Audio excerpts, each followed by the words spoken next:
Salut à tous, on va enchaîner avec la 8e boutique que j'ai faite au Japon. Et il y a un twist, puisqu'il y aura aussi la 9e boutique que j'ai faite au Japon, parce que c'est la première fois que je vais vous présenter des achats que j'ai faits à Akihabara.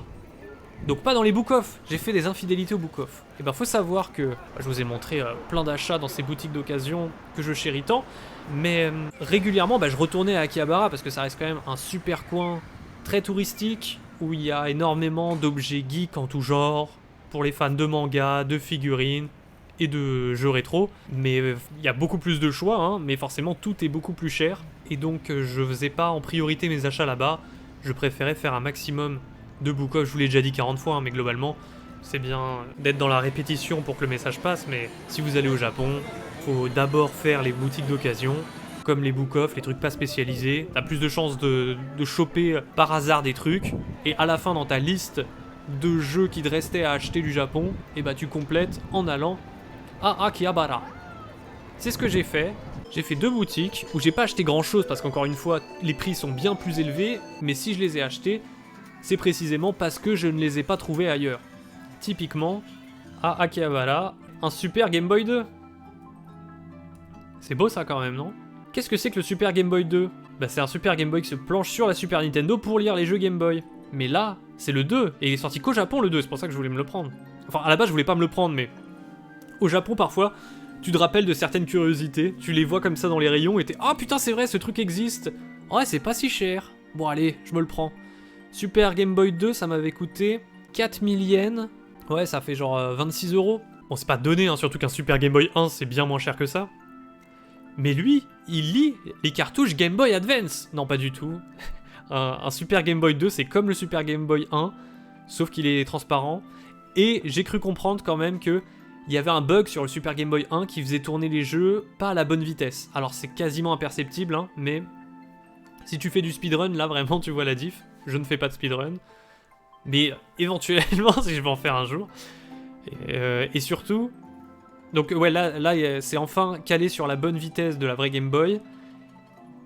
Et l'autre nouveauté, c'est que t'as un port pour le câble Link, donc tu peux faire des échanges, disons sur Pokémon ou faire des parties de Tetris en multijoueur. Oh joli, contrairement à l'idée reçue qui dit que ça lit les jeux Game Boy Color. Bah oui, vu que à l'époque de la Game Boy Color, les cartouches étaient transparentes, la Game Boy Color, il y avait un modèle transparent, c'était la mode du transparent, donc t'as un Super Game Boy 2 qui sort et qui est transparent, tu dis bah ouais, il va lire les cartouches Game Boy Color, mais que nenni. Mais il est beau. Ah oui, il y a le fameux port là que je montre. Regardez-moi ce trou de port. C'est beau, c'est plus cher, c'est plus rare. Mais bon, au Japon, je me suis dit, si dans 10 ans je me réveille et je me dis, tiens, je prendrais pas bien un Super Game Boy 2, et bah j'aurais regretté toute ma vie de pas l'avoir acheté.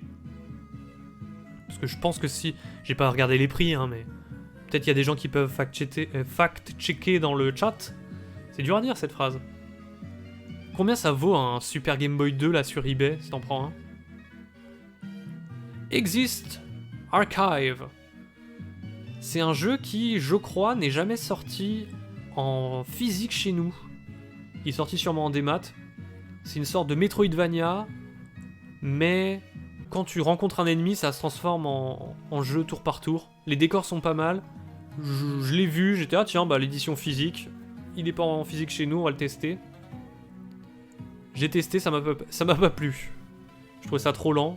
Mais le jeu est joli, quand même. Sur un plan 2D, pas trop mal. Et bon, à 400 yens, j'ai pas trop réfléchi. Donc là, 400 yens, la conversion va être facile, vu que le Super Game Boy c'était 4000 yens.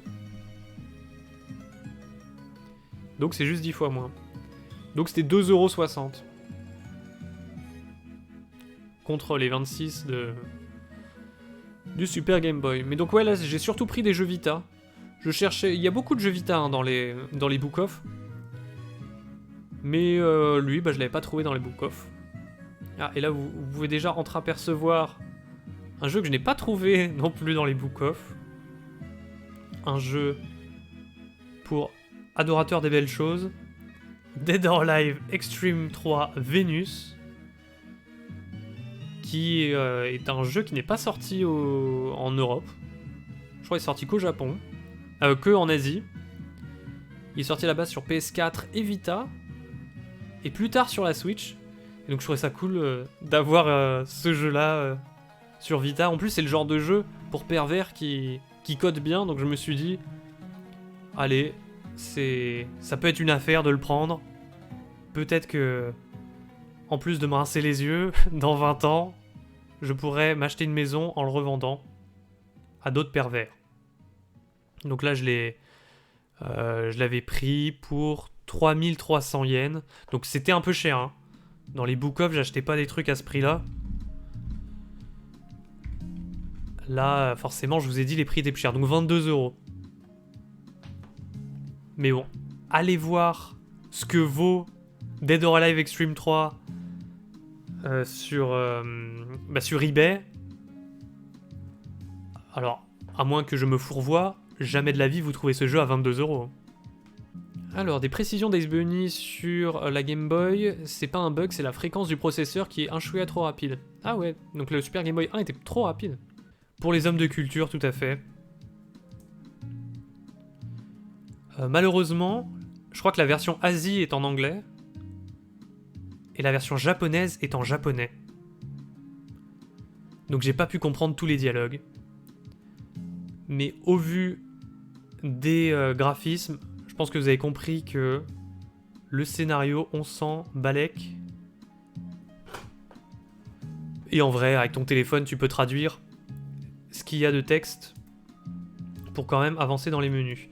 On va passer à la boutique suivante. Ça, c'était le Suragaya à Akihabara. C'était une boutique assez petite, genre toute serrée. Si t'avais une personne dans l'allée, t'étais bon pour faire tout le tour du magasin parce que vous alliez pas pouvoir vous croiser. Et ensuite, je suis allé à Mandarake. Donc Mandarake, c'est un truc qui avait bien plus d'étages, il y avait plus de... Il n'y avait pas que du jeu vidéo, il y avait aussi des figurines et des trucs vachement précis sur une console qu'à ce stade je n'avais pas encore acheté. Une console bien japonaise, la PC Engine. Et ça, c'est mon premier jeu U-Card. Parce que dans un autre Suragaya, à Shinjuku, je vous l'avais déjà montré, hein, j'avais chopé des jeux PC Engine CD, parce que c'était pas trop cher. Il y avait Is et Far East of Eden, mais j'avais jamais testé le... Enfin, j'avais jamais acheté un vrai jeu U-Card. Et l'intérêt de la PC Engine, c'est aussi le format original de ces petites cartouches. Donc là, j'ai pris Neutopia, et c'est un Zelda-like. Ça ressemble beaucoup au premier Zelda de la NES, mais du coup avec des graphismes presque 16 bits. J'avais pu le tester sur la PC Engine Mini. Ça fait un peu vieillot, mais quand même addictif. Quand t'es dans un mood rétro comme ça passe bien. Neutopia 2 est mieux, mais il était bien plus cher. Mais il y avait un rayon PC Engine assez fabuleux dans le Mandarake d'Akihabara. Non, pas du tout. C'est le Mandarake d'Akihabara. C'est là où je l'avais trouvé. À 2970 yens. Donc un peu moins cher que le Dead or Alive. Donc ça doit faire 20 balles, je pense. Et puis, il est en bon état, hein. Mais ce qui était rigolo dans le Mandarake, c'est que contrairement au Book Off où c'est à peu près le même prix, voire t'as 10% si le truc est un petit peu abîmé, mais bon, au Japon c'est jamais trop abîmé. Là, c'était des tarés dans les boutiques spécialisées à Akihabara, puisque ils notent le jeu par rapport à son état, donc A, B ou C. Et l'état C, c'est déjà un super état. Et au final, pour avoir l'état B, tu dois payer 2 fois plus. Donc je crois que Neutopia, là, je l'ai eu à 20 balles. Mais il était peut-être à 40, dans un état un poil mieux, avec un poil moins de rayures au microscope. Regardez, ces petites cartouches trop mignonnes. C'est tout plat, hein. Ça change des cartouches plus épaisses qu'on retrouve sur console. Par contre, c'est dur à enlever en tenant la caméra. Ce qui explique l'écran noir.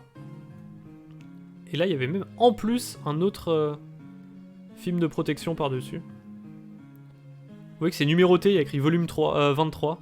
Pour pousser à la collection, il numérotait les cartouches au début sur PC Engine. J'espère que ça vous a plu. C'était pas beaucoup d'achats. Mais comme je vous le disais, le gros de mes achats, je voulais vraiment que ça soit des bons prix.